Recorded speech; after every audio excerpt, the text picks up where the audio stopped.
que eu vim trazer de mensagem para todos é que, conforme as palavras do Ministério da Economia, nós estamos vivendo uma das eras mais fantásticas da história da humanidade. E nós, cientistas, a apelidamos de era da amplitude, e não da abundância ou outras coisas que a gente anda falando por aí.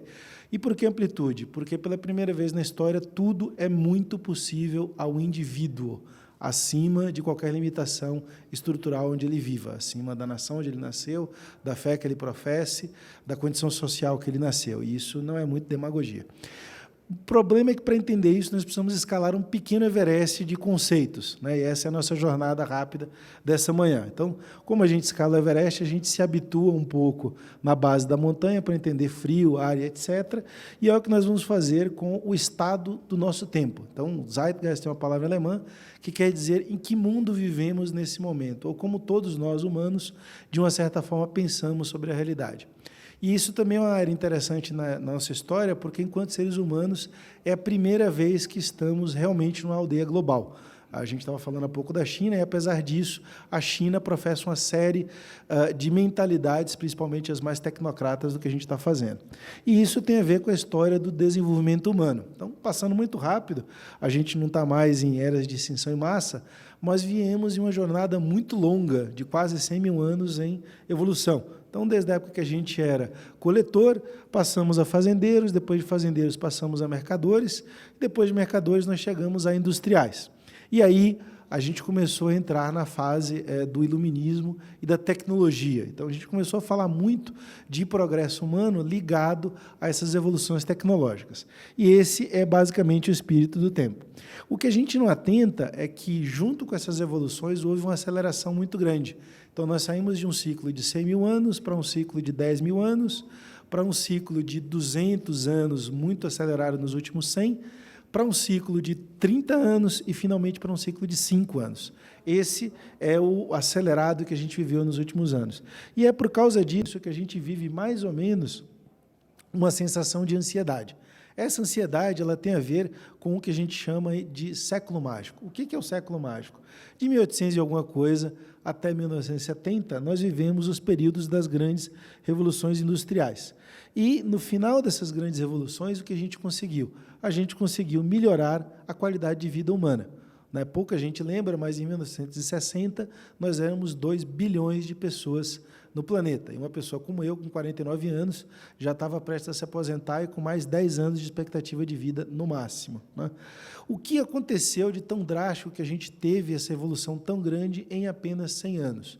A gente passou por 3 eventos cataclismáticos. Não teve asteroide, não teve grandes glaciações, mas nós tivemos, nessa época de convergência, uma grande guerra, uma grande depressão, que afetou bastante os Estados Unidos, e uma segunda grande guerra, essa sim, alterando o mundo inteiro. Ao longo dessas grandes mudanças, a gente fez um grande catalisador de inovação baseado em ciência. E, pela primeira vez, a ciência passou a ser aberta. A gente teve um fluxo muito grande de cientistas por todas as partes do globo. Na segunda metade do século passado, a gente teve um intercâmbio muito grande entre Ásia e Ocidente, pela primeira vez na história da humanidade, e isso nos trouxe as primeira, segunda, terceira e quarta revoluções industriais, como a gente fala.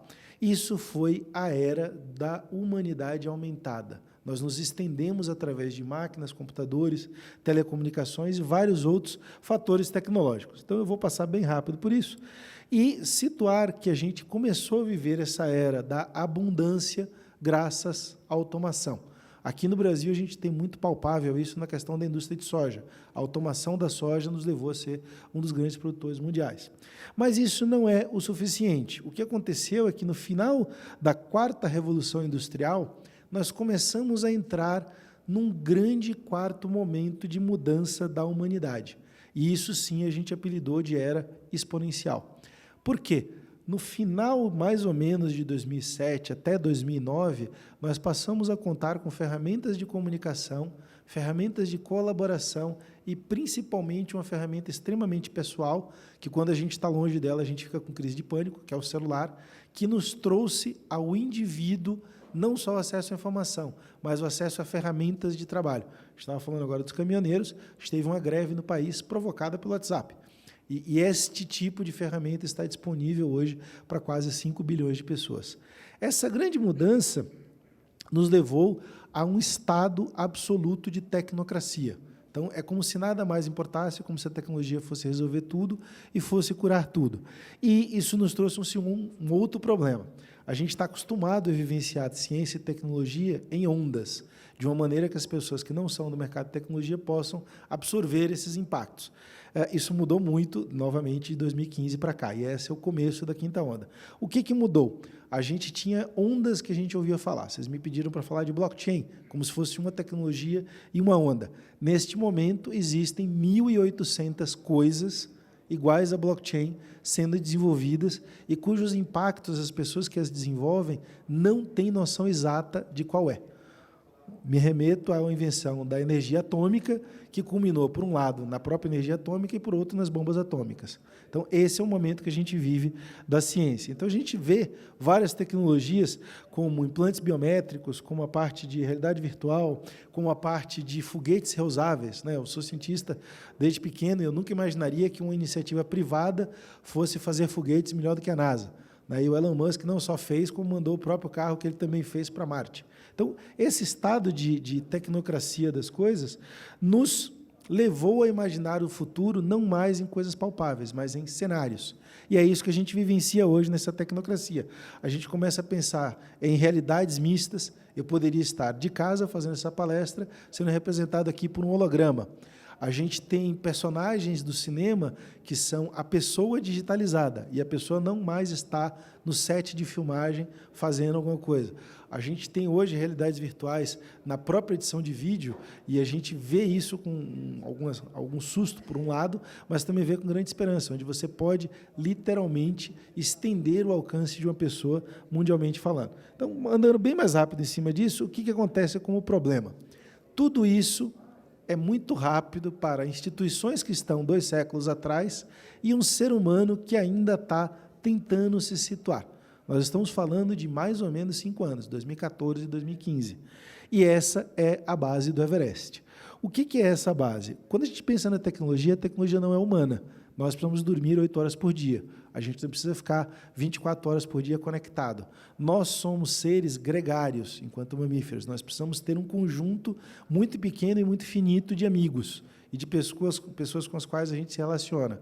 Em média, uma pessoa que está no mundo de tecnologia tem 1.500 a 3.000 pessoas que ele convive quase que diariamente. E umas pessoas que a gente não convive, mas que estão lá na amizade virtual, entre 15 a 20 mil. Na minha rede profissional, que é o LinkedIn, eu tenho 30 mil pessoas. Na minha rede não profissional, que é o Twitter, eu tenho lá 20 mil pessoas. Então, eu não conheço quase ninguém dessas 20 mil pessoas. Isso nos leva, como diria lá Ortega, a uma rebelião contra a tecnologia. E é isso que a gente vivencia hoje.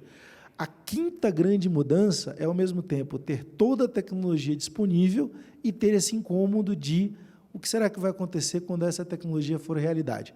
A gente fala muito hoje de inteligência artificial. A inteligência artificial vai tirar os empregos, etc., etc., mas não é só inteligência artificial. A gente olha 10 grandes vetores que foram impactados pela tecnologia. O primeiro deles é o próprio ser humano.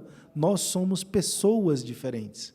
E se a gente olhar o caso da China, não é metáfora, é fisicamente diferente. As novas gerações da China serão geneticamente modificadas, para não terem Parkinson, para não terem Alzheimer, para não terem obesidade, para não morrerem de infarto. Isso é factível. Existe uma questão ética em alguns lugares do mundo, na China não tem. A gente tem toda uma questão de mudança social. A sociedade hoje ela é muito mais líquida, como diria o Bauman, porque a gente perdeu a vergonha da intimidade. Então, a história de estar no Facebook mostrando comida e etc., e ter 2 presidentes mundiais dialogando pelo Twitter, é uma coisa socialmente impossível há 10 anos atrás. Se a gente falasse, há 10 anos atrás, as coisas que a gente vê na internet, ninguém ia acreditar. Nem o mais louco dos anarquistas acreditaria nisso. E isso vai nos trazendo a questões religiosas, políticas, até chegar no que interessa aqui, que são redes econômicas cooperativas. Esse é o novo modelo que vai suplantar capitalismo, socialismo e anarquismo econômico, como querem os meus amigos austríacos. Por quê? Porque nós estamos deixando de ser seres enquadrados, enquadráveis ou enlatados. Quando a gente fala de lifelong learning, a gente não se define mais pelo que você é, até porque o que você é enquanto profissional, enquanto agente econômico, passa a ser uma míriade de coisas. Eu sou pesquisador, sou professor, sou cientista da computação, sou diretor de projetos, sou pai, sou artista, sou músico. E de que jeito eu vou pagar as minhas contas? Isso é praticamente indefinível no momento atual. Isso nos leva a duas outras coisas bastante graves. Se nós estamos vivendo para ter uma vida estendida, em média 100, 150 anos para o ser humano médio, 250 a 300 para o ser humano que se cuida desde que nasceu e que tem posses, o que eu vou fazer com esse tempo todo? Como é que eu vou equalizar mais ou menos 10 bilhões de pessoas, que é o que a gente acha que vai ser a população humana normal, dentro de um único planeta? E, principalmente, como é que eu vou tratar a questão mais grave, que pode fazer tudo isso ficar harmônico ou fazer tudo isso se transformar na quinta grande guerra, que é a questão da comunicação. A gente tem muito problema de ouvir, de entendimento, porque a gente não conhece as outras culturas, a gente simplesmente fala com elas de uma maneira global. Mas, não sei se vocês sabem, o chinês, ele não fala que ele está com fome, ele fala que bom seria se eu estivesse embaixo de uma árvore com frutas maduras. E você tem que entender que ele está com fome. Dentro disso, o que é o grande vetor de mudança? Nós estamos, como tecnologia, construindo uma grande plataforma, onde tudo é possível, e esquecendo do propósito. O propósito é a abundância humana. O propósito é o equilíbrio dos mais necessitados com os menos necessitados, para que a gente consiga, nessa pequena bolinha azul, conviver harmonicamente para o resto dela. E aí, dentro dessas 5 grandes mudanças, o que acontece quando a gente passa por essas mudanças exponenciais do momento? A grande alavanca de impacto chama-se ética. E a ética é uma coisa não muito mutável, não é muito dependente de conceitos culturais ou não, né? E o que nos traz de problema? Com toda essa sopa tecnológica, a gente não consegue mais olhar para o ser humano. E aí a gente volta a ter aquelas coisas que aconteceram no começo da Revolução Industrial, que é o sentimento quase que desenfreado de medo. Então, quando a gente olha para isso, e aí pegando especificamente a minha área, que são os criptoativos, o que a gente vê? A China abraçou a tecnologia, porque ela tem um mindset cultural dela. Os Estados Unidos e o resto do mundo falaram, não, não, não, isso aí é coisa de traficante, etc., eu não quero. A gente vai entender um pouquinho o porquê disso já já. E qual é a grande necessidade e o grande desafio que a gente tem hoje no mundo atual? Nós temos mais anos pela frente. Será que a gente vai continuar evoluindo tecnologicamente o quanto que a gente evoluiu nos últimos 50 anos, voltados ao ser humano, ou será que a gente vai criar distopias e cada vez mais abismos tecnosociais usando isso? E aí eu costumo brincar, quem tem um iPhone 11 hoje está numa classe social, quem tem um iPhone 6 está em outra. Até aí tudo bem, porque as plataformas são muito parecidas. Quem puder salvar o filho que tem uma doença degenerativa, usando uma doença ou um remédio geneticamente modificado e modificável, é uma outra casta de pessoa.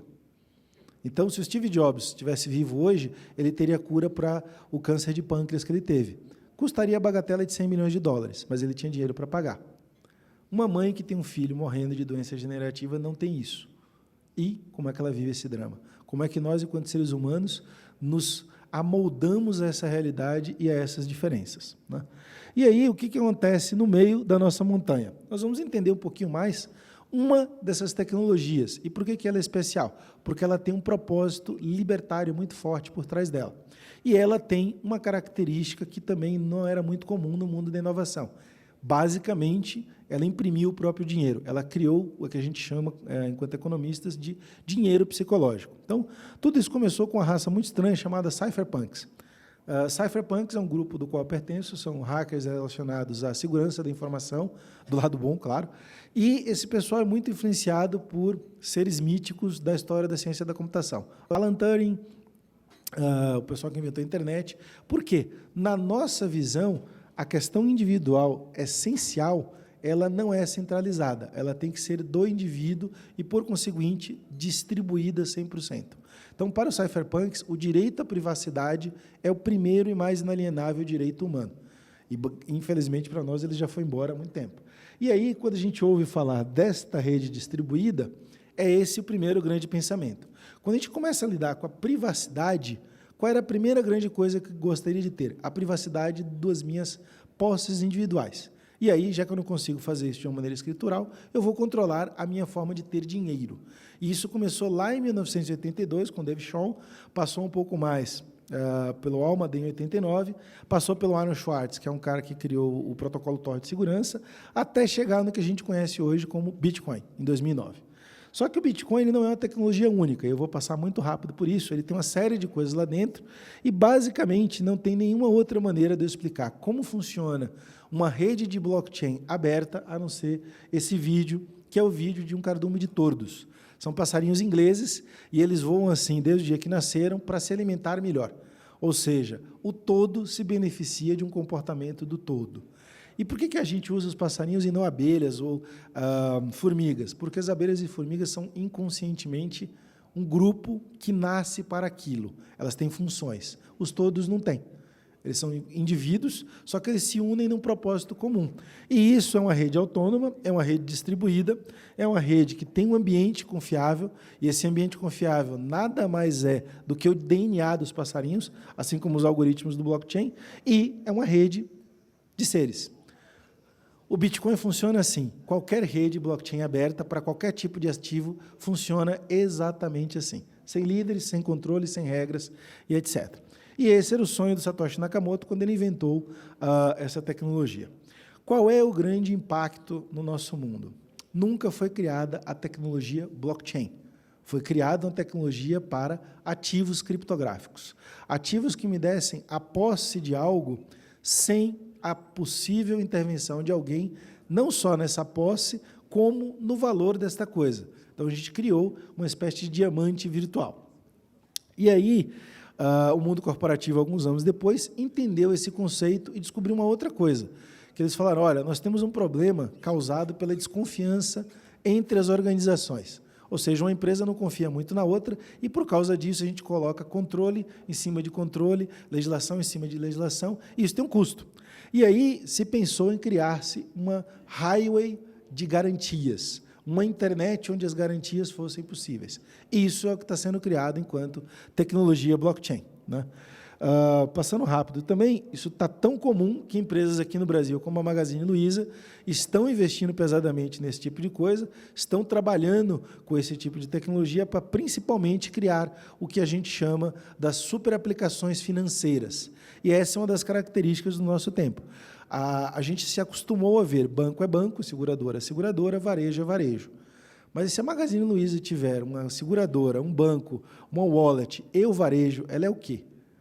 Assim como a gente olha, eu venho do mercado financeiro, um banco múltiplo, como o Itaú, e você não consegue definir se ele é isso ou aquilo, porque ele é tudo, neste momento nós estamos vivendo uma segunda mistura organizacional, onde setores inteiros tendem a se misturar e todo mundo se chamar asterisco tech, né?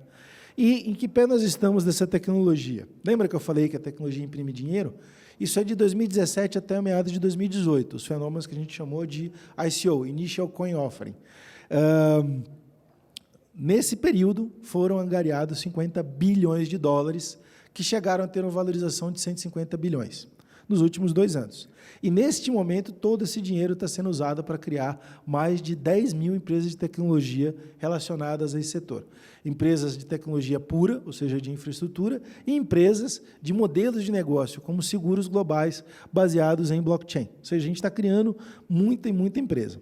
Só que qual é o novo jogo que está se desenhando? As empresas que aprenderam a usar esta tecnologia, elas são transfronteiriças, né? E aí eu vou pegar um exemplo aqui, que é uma empresa chamada TradeLens, que é metade IBM, metade Maersk, que é uma operadora de containers, e ela tinha vários problemas de garantias com seus containers, entre outras coisas, seguros. Mas, basicamente, a Maersk ela roda 70 milhões de containers por ano e perde 10% disso. Ela não sabe onde foi parar os containers.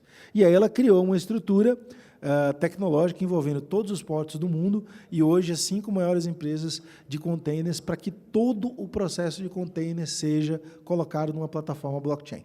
Ninguém precisa compartilhar os seus dados, que são segredo de negócio, mas todos podem e devem compartilhar as informações que dão problema de desconfiança no negócio. E, basicamente, com essa coisa simples, eles vão economizar 4 trilhões de dólares ano.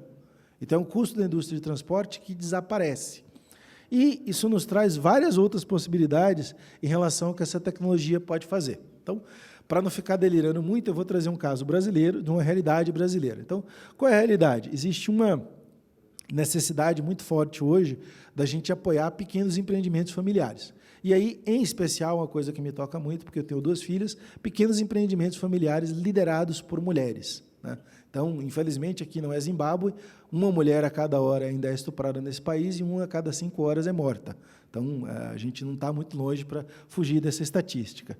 E aí, uma grande amiga minha, que tem um sonho muito antigo, né? O pai dela é pessoa que veio de cooperativa durante muito tempo, investiu muito em fomento à iniciativa rural, e ela começou a trabalhar muito cedo, né? Como a gente pode ver aqui, a Tainá, e desde cedo ela queria ter um banco para todos, porque ela vivia e via os produtos que ela tinha dentro de casa, via o mundo cooperativo e via como unidos todo mundo conseguia produzir mais. Como toda gênia, dropout de faculdade, foi trabalhar fora, morou nos Estados Unidos, trabalhou na ONU, conheceu mohamedianos e encontrou mais 2 jovens que, junto com ela, em 2017, pensaram nesse projeto, que é o quê? O Banco Moeda Seeds. O Banco Moeda Seeds é uma super app que não é só um banco, né? E vocês vão entender um pouco mais. Deixa eu só tirar o som aqui. Pronto. E aí, qual é a visão do Banco Moeda? Mulheres do Brasil. Impreterivelmente, mulheres ligadas à agricultura, que têm uma vida dura e que não têm acesso não só a crédito, mas apoio psicológico, apoio empresarial, para desenvolverem as suas necessidades. E aí, passando rápido pelos dados, o que o Moeda quer fazer? Ele quer humanizar finanças e distribuir impacto. E o que é impacto para a gente? Salvar 4 gerações. A mulher, a filha, a neta e a bisneta. E como é que você faz isso? Você não dá dinheiro, você não dá empréstimo. Você muda a mentalidade de escassez para a abundância. E é isso que o Moeda faz. Primeira grande coisa, o Moeda tem um laboratório de projetos. E esse laboratório, forjado na cultura cooperativa, ele entende a realidade desse projeto que está sendo estudado e propõe alternativas de muito maior impacto. Então, o que é maior impacto? Que gere valor, ou seja, traga dinheiro, que mude a cultura daquele projeto que foi solicitado para uma cultura de mais longo prazo. Em vez de dar dinheiro, plante feijão e colha feijão, dá dinheiro, monte a cooperativa, processe o feijão e vende o feijão ensacado, ou vende alguma outra coisa assim.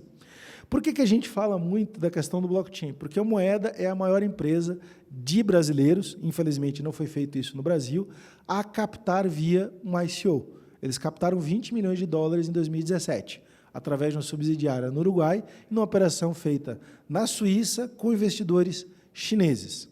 Então, você pega uma startup com um propósito muito forte, escreve o teu plano de negócios, vem aqui para o Brasil e fala, eu preciso fazer isso, não vai ter um centavo. Você faz a mesma coisa na Suíça, choveu 20 milhões de dólares em 30 dias. Então, é uma startup que já começou com esse tipo de alavancagem, né? E, em cima disso, o que foi feito? De 2018 até esse ano, nós estávamos construindo um banco do zero. Um banco digital como outro qualquer. Só que, antes de mais nada, qual é o objetivo do banco digital? É uma fintech, óbvio, eu preciso ter conta corrente, cartão, etc., mas eu preciso ter uma aceleradora. E o que a gente fez? A gente pegou todas as cooperativas que são parceiras da família, mais ou menos 7 mil cooperativas de todos os tamanhos, mapeamos inicialmente 200 projetos em 11 verticais de trabalho, e desses 200 projetos elencamos alguns para trabalhar agora em 2019, quando o banco está pronto. O que é elencar um projeto para a gente? É olhar para a Dona Divina, né, da Cooper Valley, lá de Goiás, que é catadora de baru. Então, quando a gente olha para uma pessoa dessa e fala, o que você faz? Eu cato baru. 120 mulheres catam baru, ensacam e vendem aquilo. O que a gente podia fazer com essas pessoas? Então, a gente aloca a equipe, vai lá, faz um estudo, descobre um monte de coisa e usa, claro, da nossa rede de contatos e da sorte. Quando a gente faz isso, dentro da nossa metodologia e com o capital que a gente tem, eu vou passar bem mais rápido, a gente conseguiu ter algumas alavancas em cima dessa ideação, como a gente fala, em criatividade do projeto.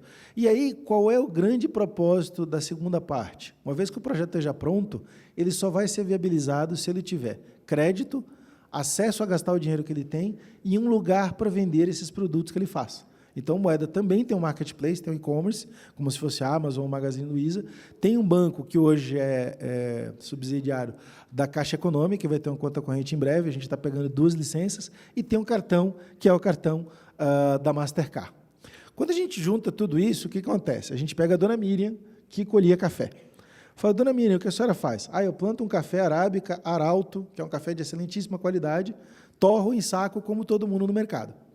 Então a gente conversou e falou assim, a senhora tem alguma raiz industrial? Tem, o meu tio era industrial. E aí a gente descobriu, no processo de empréstimo, que existia uma coisa chamada cold brew. Cold brew é um café gelado, que você bota sabores, etc., que custa 500 vezes mais do que o quilo do café processado. É assim que a gente dá impacto. A dona Miriam, em vez de pegar café e ensacar, ela achou um parceiro que a gente proveu, onde ela pega aquele café, ensaca e vende esta coisinha aqui por R$20. E ela ganha um percentual dessa venda. Nesse momento, a gente não conseguiu ainda estabilizar o cold brew para exportar, mas a gente foi para o segundo projeto, que é o da Baru Beer. Lembra da Dona Divina? A Dona Divina colhia Baru. O que a gente descobriu? O Baru tem um coeficiente, e aí só cervejeiro que vai entender isso, para fazer uma cerveja stout inglesa mais suave do que a Guinness. Né? Para quem entende cerveja, isso é uma coisa extremamente importante. Para mim, que só bebo, não vi nenhuma diferença. Mas o que é importante para a Dona Divina?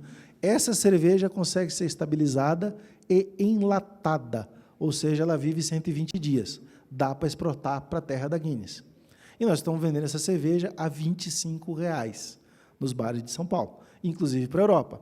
Para onde vai o dinheiro? Para a Dona Divina.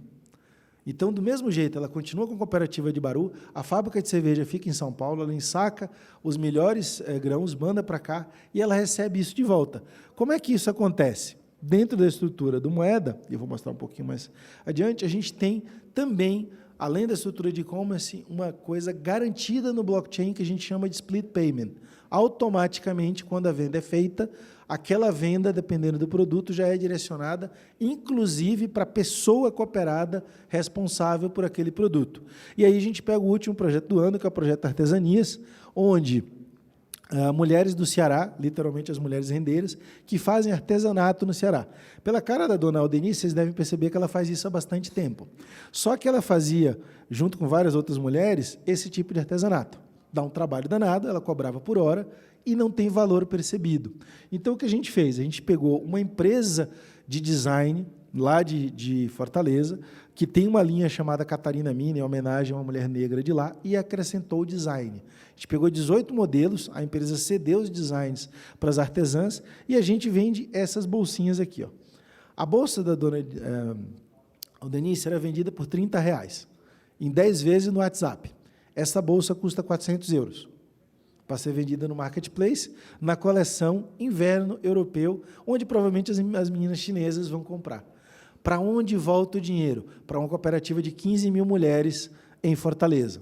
Aí a gente teve apoio da prefeitura, com máquinas de costura sofisticadas, com depósito, e a gente conseguiu isenção para a DHL colocar um depósito de despacho lá em Fortaleza. Ah, por que Fortaleza? Porque tem uma cooperativa de 15 mil mulheres. Então, os primeiros projetos que a gente rodou esse ano foram projetos pequenos, onde a gente conseguisse ver o impacto. O último projeto, que é esse da Artesanias, é um projeto grande, e a gente tem um desafio muito grande pela frente, que é o Natal, fazer vendas de Natal por aí.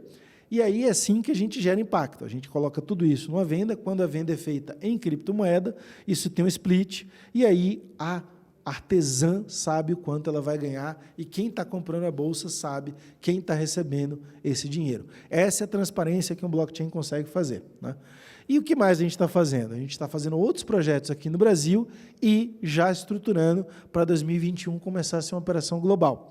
Existe uma outra iniciativa chamada Las Mujeres, que é uma iniciativa América Latina, que tem o mesmo propósito. Só não tem infraestrutura tecnológica e não tem estrutura de projetos. Aí a gente está pegando a OECD, o BID e a própria ONU e tentando criar esses fomentadores de projetos na América Latina. O que desse case é interessante? Tudo que está aí na teoria é ilegal. A gente não pode ter banco, a gente não está no arranjo de pagamento, a gente está recebendo criptomoeda e vendendo bolsa. Na teoria, a gente está fazendo evasão de bolsa, né? E a Receita Federal quer saber como é que eu contabilizo Stellar ou outra moeda que eu recebi e vendi para o bolsa. Né? Na prática, nada é ilegal. A gente está fazendo um negócio onde todas as licenças são 100% arrumadas, a gente tem um distribuidor de pagamentos que é acesso da Mastercard, a gente tem contrato com a Mastercard, contrato com a Cielo, as contas correntes são na Caixa Econômica até a gente ter licença nossa de conta e está tudo bonitinho. Se você perguntar para qualquer um nesta casa o que é isso, ele vai ficar de cabelo em pé. Se você perguntar para qualquer um, em qualquer uma das cooperativas, ele vai dizer assim, 100 milhões de mulheres. Ele vê você mudar a vida de 100 milhões de mulheres. Quando a gente olha, a gente vê 5 gerações para cada uma dessas mulheres. E, mais importante do que isso é uma ideia 100% brasileira. Sabe qual foi a ideia muito parecida com essa, que deu exatamente a mesma ideia, mas não conseguiu andar? A do tio Zuckerberg. O Libra é a moeda do tio Zuckerberg. O que ele falou que ia fazer para incluir financeiramente o pessoal da África está feito no Brasil. E ninguém sabe. E ninguém dá apoio. A gente não tem subvenção nenhuma. Se não fosse iniciativa privada, se não fosse a possibilidade da gente receber capital lá fora, esse projeto nem existiria. Por que eu estou falando isso? Porque uma das coisas do blockchain é identidade. E aí, na minha área, e o que isso tem a ver com seguros? Identidade de pessoas, identidade de certidões, identidade de eventos e identidade de coisas. Se eu começar a colocar coisas como carros, caminhões, motocicletas e celulares identificados em um blockchain, a parte de seguros disso fica absolutamente factível, com custo zero, ou custo tendendo a zero. E esse é um grande problema que a gente vê hoje na área de seguros, principalmente na área que vocês estão trabalhando aqui. Existem 290 mil maneiras dessa e várias outras tecnologias atacarem seguros. Mas, olhando os principais pontos, o que a gente tem é que só colocando garantias no mercado de seguro, a gente tira 70% dos custos da cadeia. Eu participei de alguns projetos, na outra área que eu atuo, que é inteligência artificial e decisão, dados para decisões, onde a gente economizou na sinistralidade de Santo Amaro, em São Paulo, 90% dos custos de fraude, fazendo conta em Excel. Tá? Se a gente colocar isso dentro do ciclo de defesa de um seguro, ou dentro do ciclo de sinistralidade, e mais ainda, colocar isso numa rede cooperada, onde segurados e seguradores consigam monitorar um ao outro, essa tendência de custo é exatamente a mesma. E é esse o grande uso do blockchain. Qual é o grande problema que a gente enfrenta no Brasil? A gente endeusa a tecnologia. Então, para quem não sabe, isso aí é um suporte de tungstênio, né, da época, que custa $1.400. Mas como eu sou baiano, a gente resolve as coisas do padrão moeda. A gente resolve o problema que a gente tem, que é grave, com o que tem na mão, do jeito que dá. Por isso que o Moeda ainda está com todas as licenças, mas está andando e fazendo as coisas acontecer. Aquele mesmo suporte, esse aqui é um amigo meu da Califórnia, falou, cara, não vou dar $1.400, não. $2,50 eu fui lá e resolvi. E esse é o grande trunfo da tecnologia. Ela está disponível, ela é open source, tem muita gente que sabe o que fazer, e pela primeira vez ela é extremamente factível, de uma maneira tranquila para a maior parte da população. Qual é o grande problema do Brasil? Nós estamos 20 anos atrás de uma galerinha chamada China. E ou a gente investe em educação e desembaraço dessas inovações, ou é melhor todo mundo começar a aprender a falar mandarim, porque a gente não vai ter mais empresa brasileira. A gente vai todo mundo falar chinês, o pagamento vai ser chinês, a moeda global vai ser um yuan criptográfico e a gente vai estar todo mundo usando celulares chineses, como a gente já usa, né? A marca é americana, mas a fábrica é toda lá, né? E, diante disso, era o que eu tinha para explicar para vocês hoje. Acho que a gente tem uma possibilidade muito grande, porque, como vocês podem ver no exemplo do Moeda, o modelo cooperado ele funciona, né? Como eu trabalhei com crédito há muito tempo, e o seu Samuel Klein da Casa Bahia sempre falava, o brasileiro não é ladrão, o brasileiro não tem condição de pagar. Se você viabiliza que ele pague, é o povo mais honesto do mundo. E ele começou a fazer isso com carnê, e até quando ele morreu, ele continua fazendo isso desse mesmo jeito. Então, essa questão da cooperação, essa questão, que eu aprendi o termo novo hoje, né, a questão da ação mútua, é inerente à tecnologia blockchain. E se existe uma tecnologia que gerou, né, alguns bilhões de dólares no mundo e roda só em transação especulativa 80 bilhões dia no mundo, imagina o que isso pode fazer no setor de microseguros. Obrigado, gente.